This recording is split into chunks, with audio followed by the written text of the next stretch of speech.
Amma Namaste, welcome. Amma Namaste, everyone. Amma Namaste. Okay, welcome to another video for the continuation of The Spiritual Essence of Man by Master Choa Kok Sui. If you guys haven't gotten this book, please get it. It's really good. It's pure gold. So today we are continuing on the sex chakra. It's our second video on the sex chakra, Yesod. Page 138, and it's called the chapter 9, Sacred Sex, Yesod Foundation. So welcome everyone. Actually, let's just do a quick invocation before we begin, right? And in a few days is Master Choa's birthday, the author of this book, also my spiritual teacher, August 15th. So, happy birthday, Master. To the Divine Supreme and Absolute God, to my spiritual teacher, Master Choa Kok Sui, Lord Bodhisattva, Mahaguru Jemeling, all spiritual helpers, spiritual elders, divine beings of light, to all the holy gurus, holy masters, to all the saints, divine Lord Christ, and to all the great ones. We humbly invoke for your divine and precious blessings, for divine light, love, and mercy, for your illumination, divine guidance, divine help, and divine protection. Thank you for the wisdom, the understanding, and the priceless teachings, priceless knowledge, spirituality, love, and illumination. With thanks and for faith, so be it. Thank you. Okay. So, welcome again. We have been reading, if you haven't seen it before, we have been reading this book, and it's just a spiritual studies channel. Reading different esoteric books. We're starting with Master Choa Kok Sui, an amazing spiritual teacher. We're already on chapter 9, and it's the sex chakra, or Yesod, the Sephiroth, and we are on page 138. So, transmutation of sex energy into love and spiritual energy. Do you guys read? Who read this week? Everyone? Okay, great. So, in the process, right? Okay. So, try to read the week before so that you guys, if you have questions or whatever. So, transmutation of sex energy into love and spiritual energy. That's the title of this section. So the author says, besides the three pairs of complementary opposites, there are two pairs of polar opposites. So, complementary opposites. You guys remember which ones are the complementary opposites on the tree of life? So, I'm going to try to show you guys on the video. Let me see. So this is a tree of life, right? So you see here, you have the first pair of complementary opposites. Then it goes down to the second pair of complementary opposites, and then to the third pair of complementary opposites. So, apart from these pair of complementary opposites, right, like yin and yang, you have Keter, which is the one on top, and Yesod. Right here, sorry. So then you have Keter and Yesod. Those are thus the first pair of polar opposites. So, besides the three pairs of complementary opposites, there are two pairs of polar opposites. The first pair of polar opposites is Keter and Yesod, spirituality and sexuality. Are they interdependent? The answer is yes. A strong, healthy sex chakra is needed for spiritual development. Sex energy can be transmuted into love and spiritual oneness. Into love and spiritual oneness. Sex is sacred. When it is done properly, It manifests as divine union of two souls, oneness with their higher souls, and eventually oneness with all. As we will see here, something very important is there's a difference between Kundalini energy and sex energy. Sometimes people speak about these interchangeably, but they're different. They they do they are interconnected. They work together, but they are different, and where they come from is different. So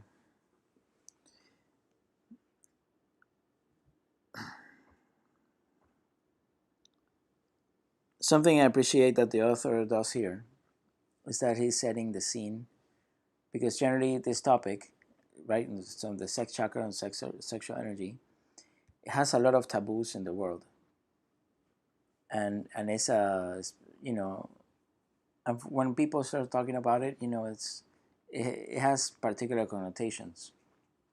But what the author is saying with spirituality, right, these two polar opposites, first polar opposites, right, sexuality and spirituality, right, and that's why he says, are they interdependent? And he says yes, because you still need a strong sex chakra. You need a good healthy attitude towards sex to achieve oneness. It's needed. That's why we have it. That's why it's there. It's needed. Okay. It's not only to reproduce. Imagine you only, you know, how many offsprings, how many children can someone have during their lifetime? Even those big families that have lots and lots of children, you have 10 children. Maybe there's some people who have 20 children. Maybe some people have hundreds, okay, right? But with many different partners. But in reality, is you can only have so many in your lifetime. So what do you do with all that energy in the meantime? Understand? And so yes, you can make people happy, you can make each other happy, you can have lots of fun, that's great.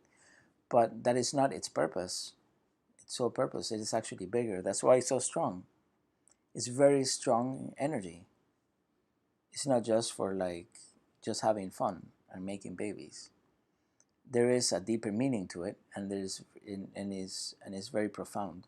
So then this whole energy is very strong, right? Why? Because it's energy that is being used also for we said physical creativity, right? It's creating something. It's helping to create, to manifest something. That's why it's closely interconnected with the basic chakra and with the other higher chakras. So you bring something into being. At the same time, right, it's very powerful, and it's very powerful to do certain things. But at the same time, you have all this energy that is for what? What else? And it's spiritual gasoline for spiritual development, for achieving spiritual oneness with all, oneness with God. So it's very important.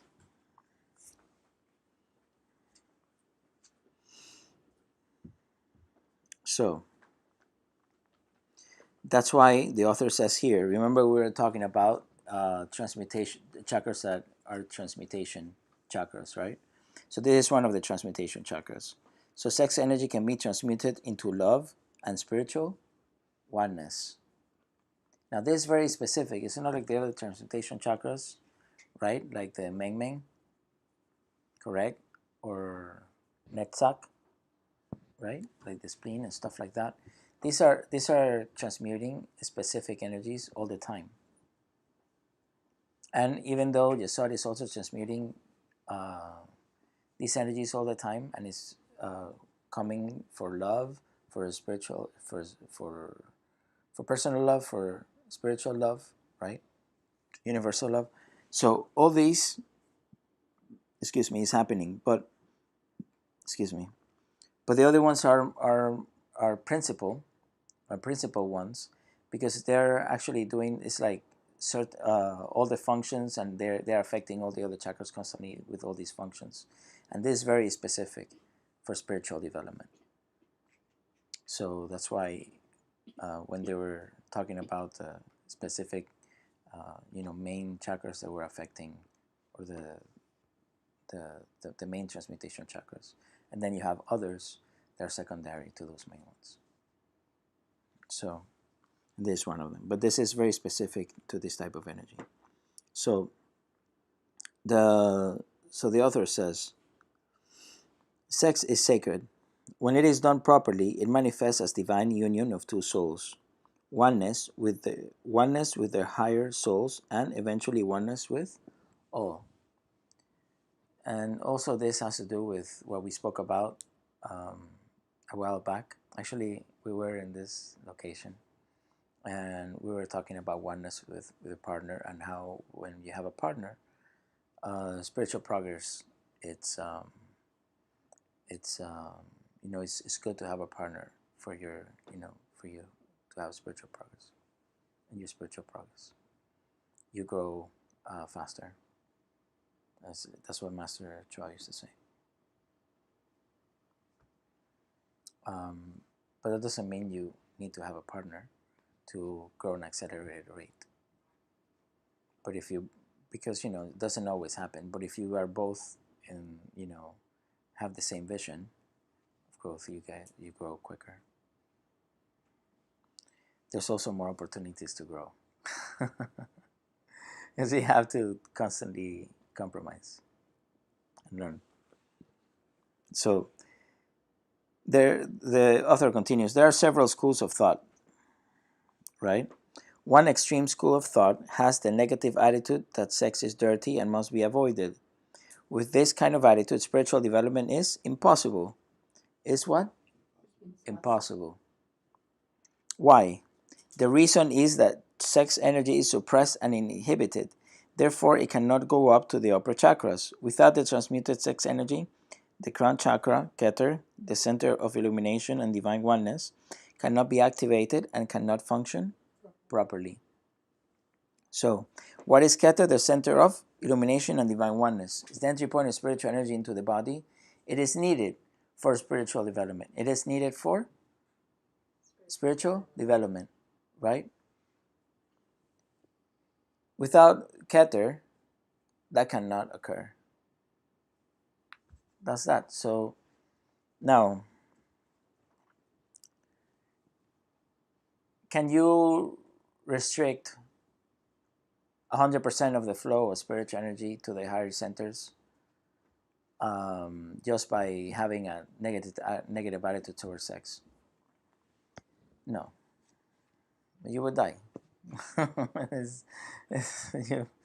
you would definitely have a big, huge problem. So now, can it be restricted considerably to a very high degree? Yes, for sure. And enough that is done for for a very long period of time.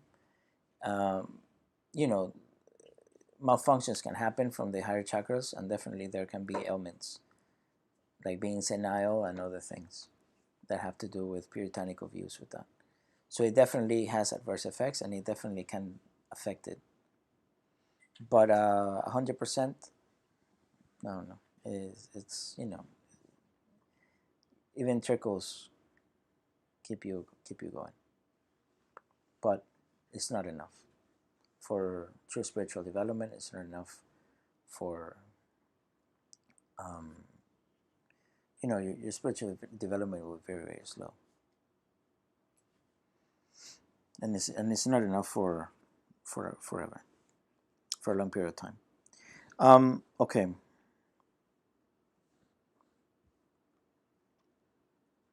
Now, but so if I say that, why does the author say the spiritual development is impossible? Am I disagreeing with the author? No. But what is spiritual development? When we're talking about here spiritual development, is spiritual development. You develop yourself spiritually at a very high degree. That doesn't mean that, people that have puritanical views about sex or sexuality doesn't mean that they were bad, or that they were they didn't grow spiritually. Of course they grew spiritually, right? But at what rate? What is true progress? And true progress depends on who is seeing the progress and what level of progress that we're talking about. When you're talking about someone that doesn't see much, right? Their rate of progress is probably knowing a lot about sacred texts. You understand, or having certain understandings of these sacred texts, and that to them is spiritual progress. Does that affect the downpour of spiritual energy? Yes, of course. Love for God affects that. But what happens is that you're creating some sort of a disconnect, because at having negative attitude towards sexuality, then the energy cannot flow fully and cannot flow entirely upward and back. The spiritual gasoline for the Kundalini energy is not enough. So what happens is that yes, spiritual progress. Now, if you see this high caliber spiritual teacher, Master Choa Kok Sui was a very, very high caliber spiritual teacher. He was amazing. He is amazing, right? Because the soul never dies. So,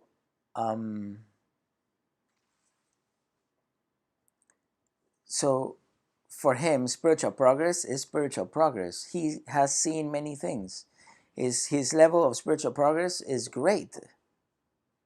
Is that you can actually really progress and have all these experiences. You understand? Achieve true oneness. Now, having those high levels of experiences, that's why he says it's impossible. Having understanding of sacred text, maybe having some sort of small experiences, or having cognition, or a deep understanding of a subject, and having that love or experiencing love for God, yeah, that's very special. But there are many levels of that.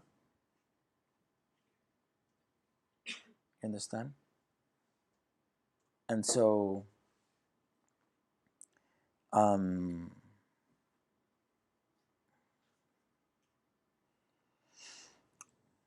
it depends on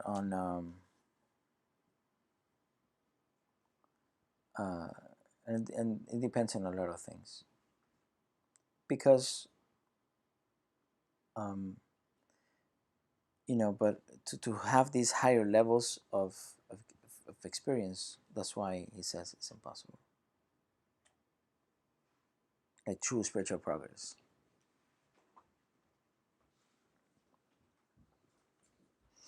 Now, the other extreme school, continues the author, the last paragraph of page 138. The other extreme school is a liberal sexual school, where sex energy is just simply wasted. In this case, the sex chakra is depleted to such an extent that there is hardly enough sex energy left to be transmuted for utilization by the upper chakras, especially the crown chakra, Keter.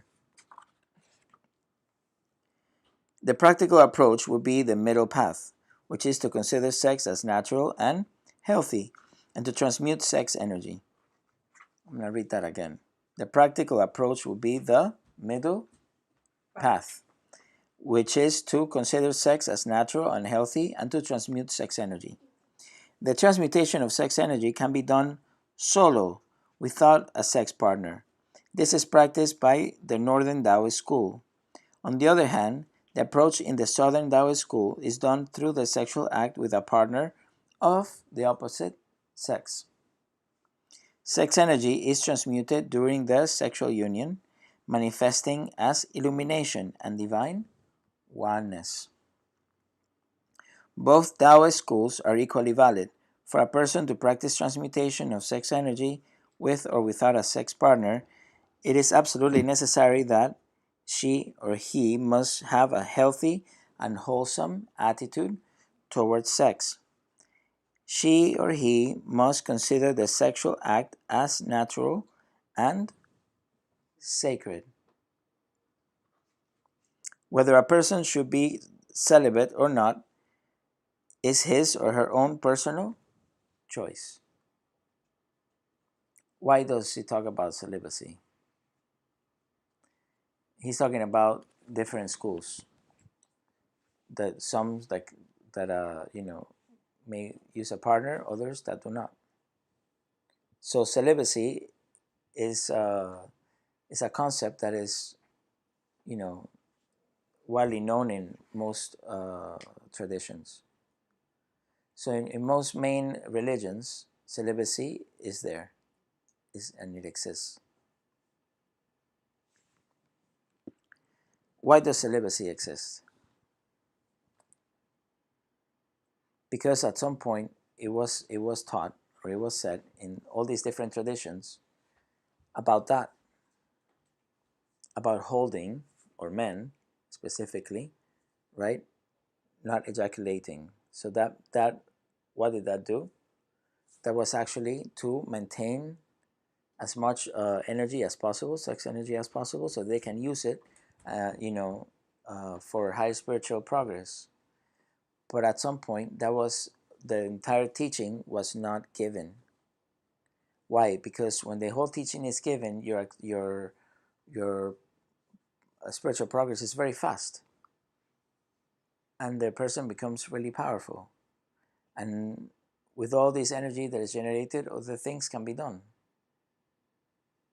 And then it depends on the virtue of the person, right? If they have really purified themselves and done virtue practice or character building, so that they can use their let's just say developed CDs or powers for good.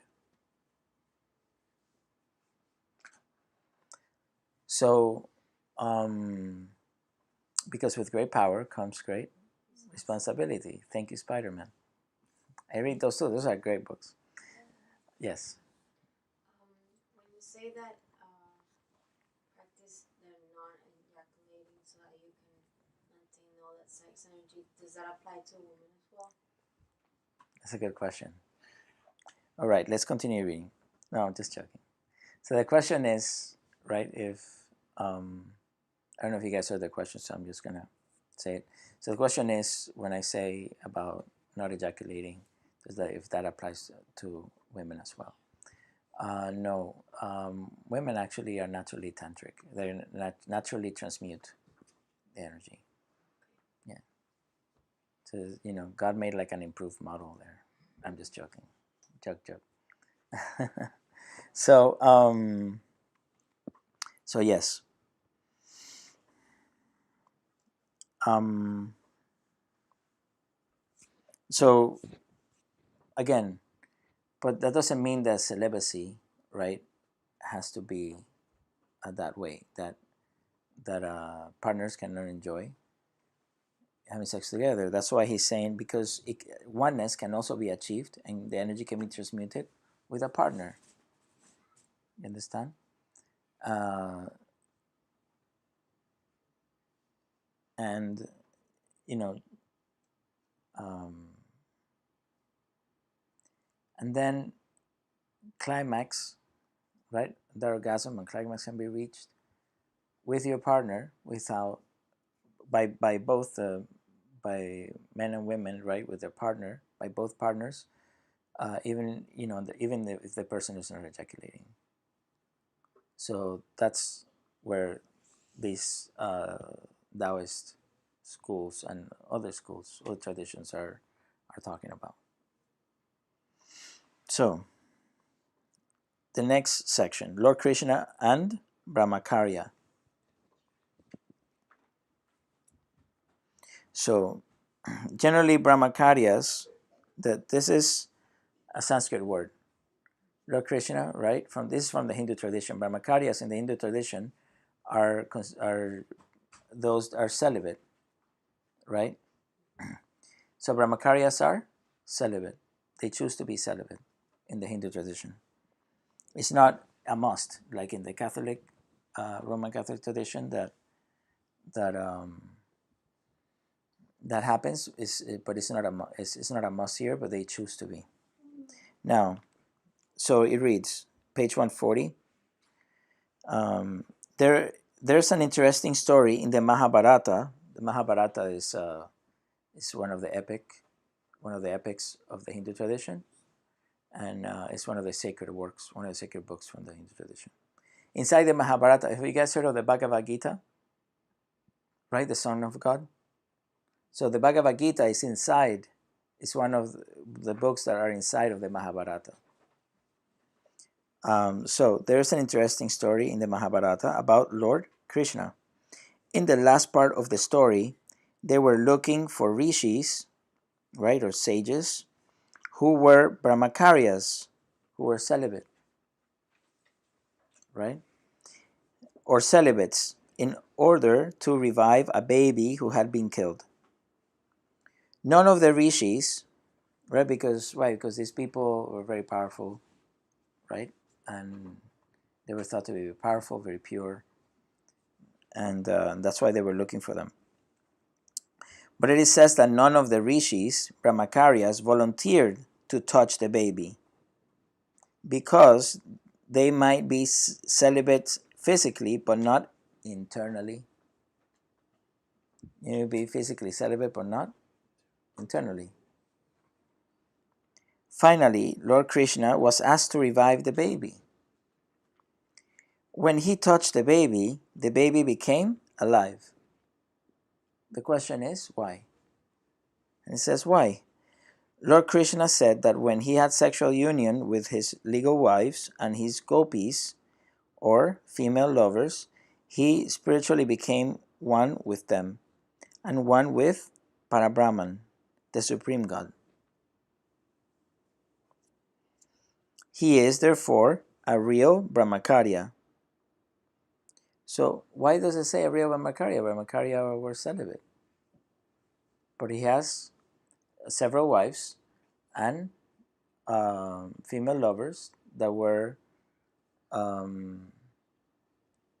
legal wives and female lovers that were legally, they were like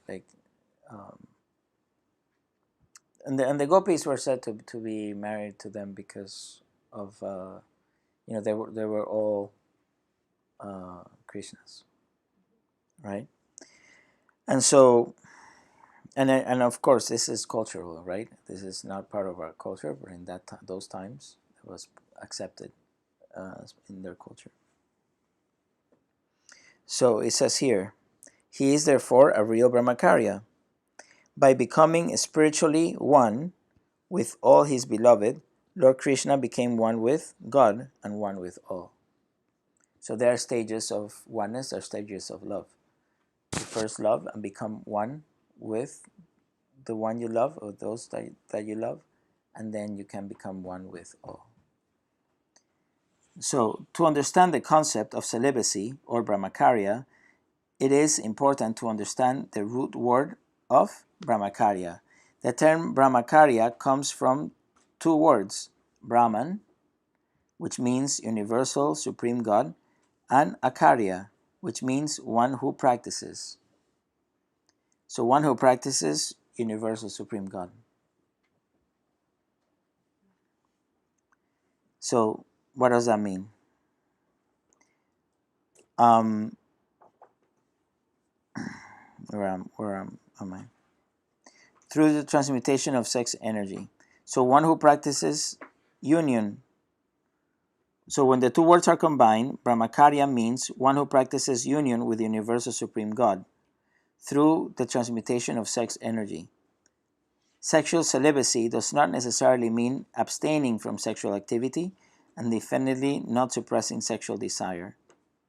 The true meaning of sexual celibacy is a regulation of sexual desire and transmutation of sex energy to accelerate one's spiritual development and ultimately to achieve divine oneness. You understand? I'm going to read that part again. sexual celibacy does not necessarily mean abstaining from sexual activity. And definitely, the author is making an emphasis here, not suppressing sexual desire. And he's saying that because when we try to do that, it's not healthy. The true meaning of sexual celibacy is the regulation. What is the key word here? Regulation. What is that word, right, have to do with what virtue? With what are the 5 virtues? There's 5 virtues, right? So regulation has to do with moderation and non-excessiveness, which is the middle road. So in between the 2 schools, you have moderation and non-excessiveness. You're not excessive in one or the other extreme, but you're in the middle for balance. So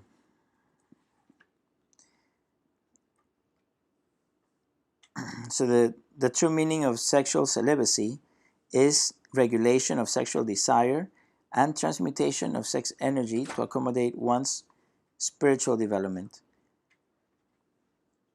To accelerate one's spiritual development and ultimately to achieve divine oneness. Why like this? Because you have your spiritual development is to achieve oneness. You develop yourself spiritually to experience oneness. And to experience every time to experience higher and higher and higher levels of oneness.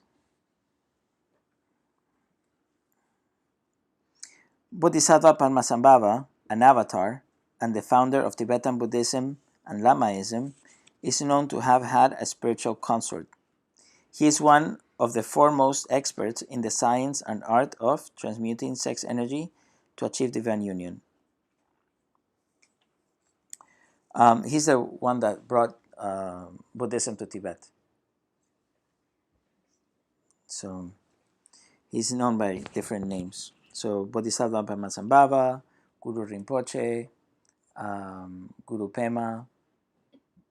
So he's the one that brought Buddhism to Tibet.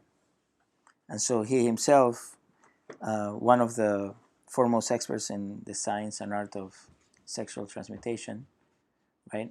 It is said that he had a consort or a lover. So to transform the physical sexual act into sacred sex, 3 important elements must be present. Do you guys know what they are? Do you guys want to know what they are? Well, they're in the book. You guys have the book, you're reading them. But this is very important. So here, the author is telling you to transform the physical sexual act that we all have with our partners into sacred sex, into a sacred activity. 3 important elements must be present. Number 1, there must be mutual love and respect for one another. There must be mutual love and respect for one another. Number 2, there must be mutual recognition of the divinity within each other. Very special. So namaste, right? What is namaste? Right? You guys, exactly. So why do we do namaste? And this is also a Sanskrit term, right? The Sanskrit term is namaste. So that's why they put their proper way of doing namaste. They put their hands together like this. Don't mind my finger. My finger is like this, right? So you just put your hands together like this, touching your chest, the center of your chest. That's where your heart chakra is. That's to activate the heart chakra. At the same time, there's energy coming down into the tip of the fingers, right? So when we are like this happens naturally. That's why it doesn't matter. That's why you have the conic hats right? That are placed on people like this. These cone hats have to do with funneling the energy. So the energy is going into a point, and then it's actually just descending here, activating the crown center, the higher chakra, and also the higher chakras. So that's why wizards, right, witches, and all these people that were also very studious, and they were like the the court mages and those people were very studious and were researchers, and they were also always learning, right? They had these pointy hats, and it's so that they can activate their mental faculty even more, and that's why it so became known as a dunce hat later, much later here in America, because you had or I don't know if it has if that were started in England or something, but it's called the dunce hat because it was given to the kids that were not very smart, right, or that were having problems studying. They would put these hats, and that's why you guys see them in the old cartoons. You see them with a hat like that, right? Because when they were getting reprimanded, or if they're like a like a donkey that something like that that is not smart, and so they would put those. You would see them with those hats, those pointy hats, the same ones we do at birthday parties, and all of that is to activate, right, the higher mental faculties and the higher chakra, specifically the one for the crown chakra to connect um, with the Most High. So, in the same token, in a similar fashion, putting your hands together like this have a similar effect, right? Bringing down energy, and also by touching with this part right here of your thumb, your thumbs, the center of your chest, your heart chakra, and that activates your heart. Why do they want to activate your heart? So you can feel personal love for the person that you're looking at. So you want to activate your heart, the person you're looking at, and then you want to look into their soul. So how do you look into their soul? The eyes are the windows of the soul, right? So you look into their eyes and you say namaste. You smile. Atma namaste. So the divinity within me salutes the divinity within you. Namaste. The divinity within me salutes the divinity within you. Atma namaste.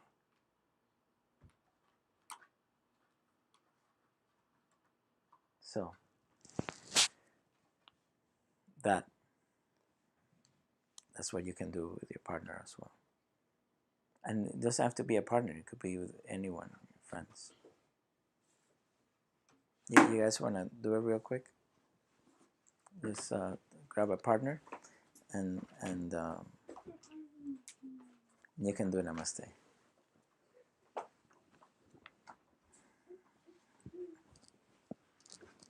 So at home, if you have a partner, if you have or we can do it together.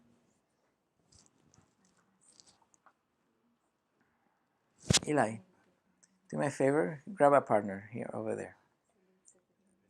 You can do namaste with her. Okay.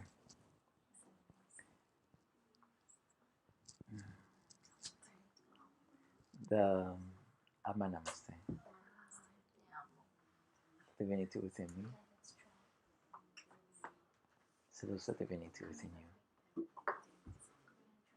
Look into the person's eyes. The eyes are the windows of the soul. Namaste.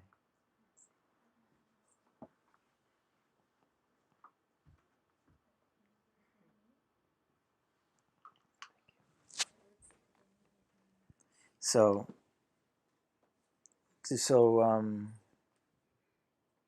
how do you guys feel? Do you guys feel love? Beautiful. Yes? So much love. Good. Were you able to feel love? Okay. So, So this is very important. You can do it like this, namaste, or just having that acknowledgement, and you can just say that, looking into the person's eyes is very important. These are the windows of the soul. You have a connection. It's a very beautiful connection. So, and then number 3. The sexual fluid or semen of the man must be preserved and retained once in a while, and if possible, regularly. It would be best if this were done most of the time. This technique must be preferably learned from a reliable source. I think this is very funny because how the author wrote it, trying to explain to people, right? Most people, most men are like, what? Do I have to do what? And then they're like, so the sex fluid or semen of the man must be preserved and retained once in a while. Once in a while. Okay, I can do that, once in a while. And then, and if possible, regularly. Oh, okay, regularly. I guess, okay, I can do it regularly. How much is regularly? Like once a month? Once a year or once a week, every 2 weeks. And that it would be best if this were done most of the time. So I like the progression here. This technique must preferably be learned from a reliable source. Yes, that's good. That is true. But okay, and what technique is he talking about? The technique um, of preserving the sexual fluid. And what does he mean? Why do you need a technique to preserve the sexual fluid? Well, you just don't do anything, right? But no, that's not what he means. Because if not, you don't need a technique for that. You just don't do anything. Okay. Believe me, you're going to keep it and hold it. No, but it is actually during the union, the sexual union, that he's talking about techniques to withhold or to not ejaculate in that moment. And so that's the techniques that he's talking about. Like get to that point and then just like all right, we're done, and just hold it and then go watch TV. That's a good question. I don't know if you guys. So, right? The question is, no, women don't have to do this. He says very clearly, the sexual fluid or semen of the man. That's it. Women are actually having fun.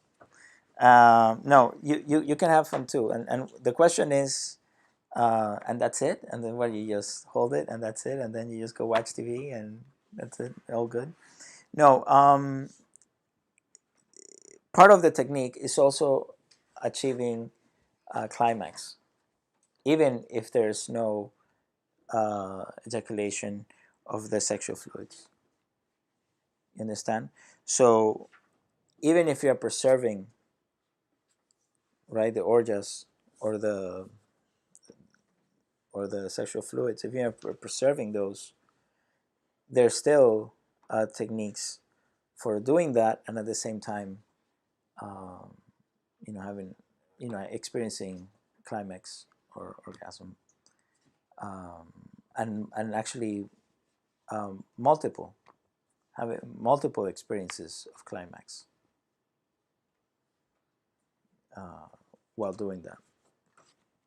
So it's actually even probably even more fun or more beneficial on many levels. So, but you must tell your partner, right? Because if not, then there will be like, that's it. You didn't do this. You didn't climax. No, I did. And then they're like, yeah, right. You think I was born yesterday? No, no. So you have to tell your partner. If you don't tell your partner, I've heard about famous people that practice that, like Tesla, Einstein. yes, I don't know that's very good. well about that, but I heard. Yeah, I don't know if they did it or not. I haven't, but it's Neither, possible. But I they're heard very smart first people. from that. Yeah. They're very smart people. Okay. I think because of the time, I'm gonna leave it here. We're gonna stop. The next section is sexual problems encountered in the spiritual path. This is a very good section. I have a lot of stories about those. No, I'm just joking. But so we'll do that next week. And then also maybe we can cover next week how to transmute sex energy. And we can do the exercises as well. This is very, very important, very good. And we'll learn it together. Okay, we'll practice it. This is going to be fun to try to film it for you guys, but we'll make it happen. Okay. So maybe we should be done with the chapter next week. So, but yes, this what Master Choa just gave you guys, it's very, very special. Very, very special.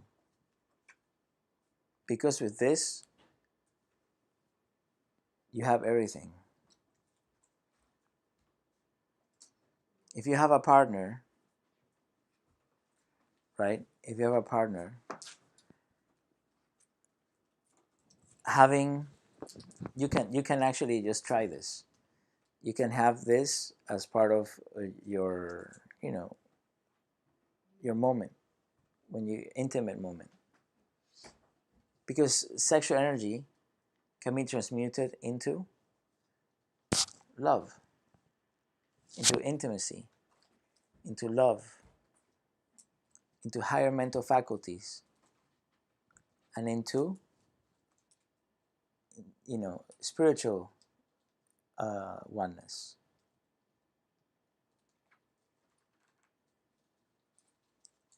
And spiritual energy is spiritual gasoline. Gasoline for what? What do you need that fuel for? For spiritual progress, for the Kundalini energy. And what is the Kundalini energy? It's energy that is very potent. And it helps upgrade your entire physical body, your brain. And it allows you to help build a bridge of light into the higher, into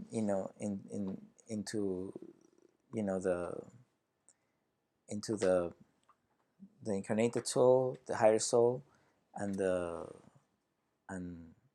divine spark. It's what allows you. That's why it's called Antakarana, right? So they say, well, the spiritual cord, right? The Antakarana. The spiritual cord and the Antakarana are two different things. The spiritual cord is is what comes down. Let me see. Let's go to page 172. If you're new to these talks, we always go at least probably once to page 172, and it's because of this. I'm sorry. I don't know if you can see properly.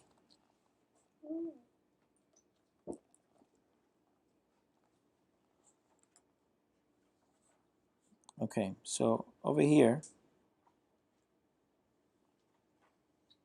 you see the divine spark, right? We called Ain here. Then below it is Ain Sof, and then below it is Ain Sofur, right above the head. So Ain is the divine spark or the spirit. Ain below it, Ain Sof, is the higher soul, and below it is the incarnated soul, right above the head.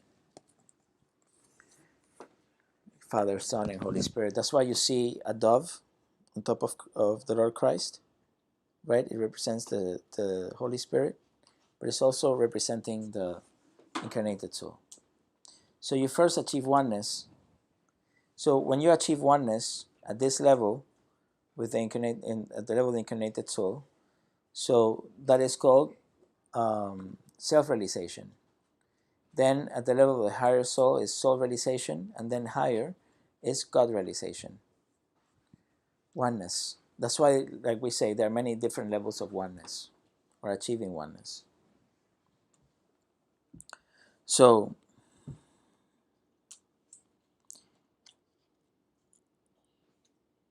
the cord, there is like a spiritual cord coming down from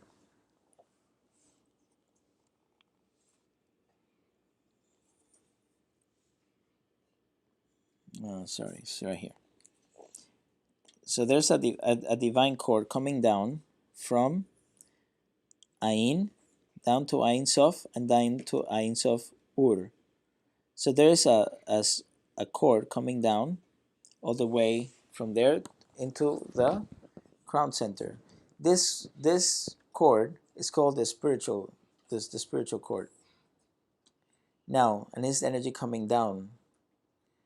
Now there is every lifetime, and that's all the times, you always have it.